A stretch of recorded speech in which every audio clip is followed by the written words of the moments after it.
situation come up the other day that got me thinking about how easy it is to do extraordinary things, because the bar's been set so low in customer service that if you're just nice, it just gives people a little bit, it appears to be extraordinary. I went to buy some tires and got to the tire store, and I've done a lot of business with the store. I'm very happy with them. I went early in the morning. I think they opened at 8, and so I thought I'm going to make sure I'm there first so I can get in and out. I got there like 7:45. When I got there were already like 7 or 8 people in front of me. And so I kind of kicked up a conversation with the people that were there, and we were laughing about this. Inside the store, you know, it's all glass windows, you can see inside. Inside the store, you see 5 or 6 employees. And this is maybe 20 minutes till 1:45 when we got there. You see all these employees, and they're getting ready to open the store. They're doing their normal stuff.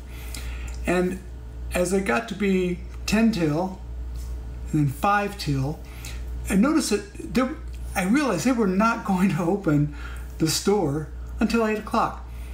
And at 8 o'clock, exactly when they were supposed to, they walked over and unlocked the door, and we came in. The crowd had grown a little bit bigger then. And I remembered back, I used to manage a retail store, and I had a couple of employees who were like that. When they would open in the morning and say, no, this is what time we open, we have to get our stuff done. But here's how simple it would have been. And I realized they had things they needed to do, right? That's fine. But here's how simple it would have been. All they really had to do was at some point to look over at the door and go, hey, we're right there, right? Just acknowledge us. Or how about this, wild, come over at 3 minutes till or 5 minutes till, just a couple of minutes early, and open the door. And when you open the door, you say, hey, let's see if we can get you guys in here a little bit early today. Come on in, with a smile. But that wasn't the case. It was, you know, they opened the door as if, okay, now we got to start our job again. And they were, again, it's a good company. I've worked with them. This isn't a complaint. It's just that it could have been extraordinary with so little effort, but they were not going to open that door until 8 o'clock. And when I managed my retail store, that's one of the things that I push for guys, is like, there's things we have to do before we open the door.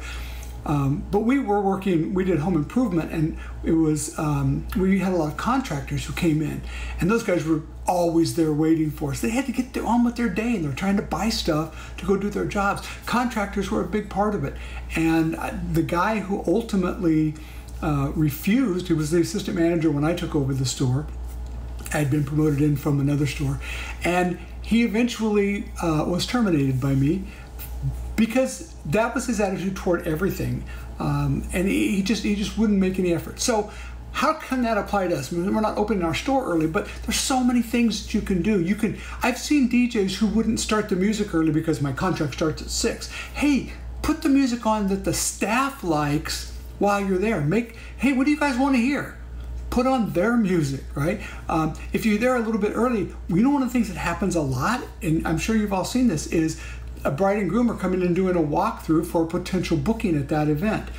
I always make sure when that happens, even if we're not ready, we might be an hour ahead of time, and we're not ready, I'm throwing on music that is upbeat and fun. And I can't tell you how many people have come over to me and introduced themselves, and I've ended up booking those events just because I put some music on and made the venue feel better, right?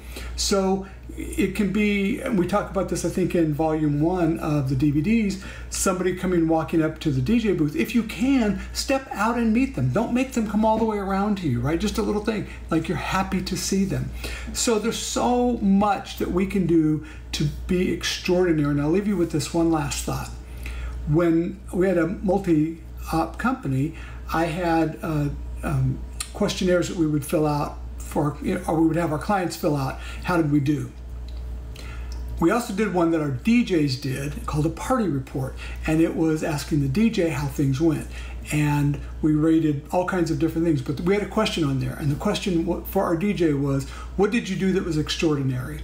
And what I was really looking for is somebody that would do above and beyond. And there were so many things that our guys got creative because they knew they had to write that down. They had to put something in there.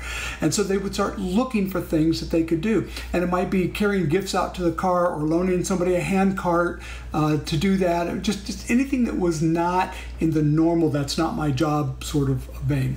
So I hope that helps you with some ideas and find a way to step up. If you were on the outside of that tire store looking in, what would it take to make you a raving fan instead of a satisfied customer? And we'll talk more about satisfied customers in the next episode. See you.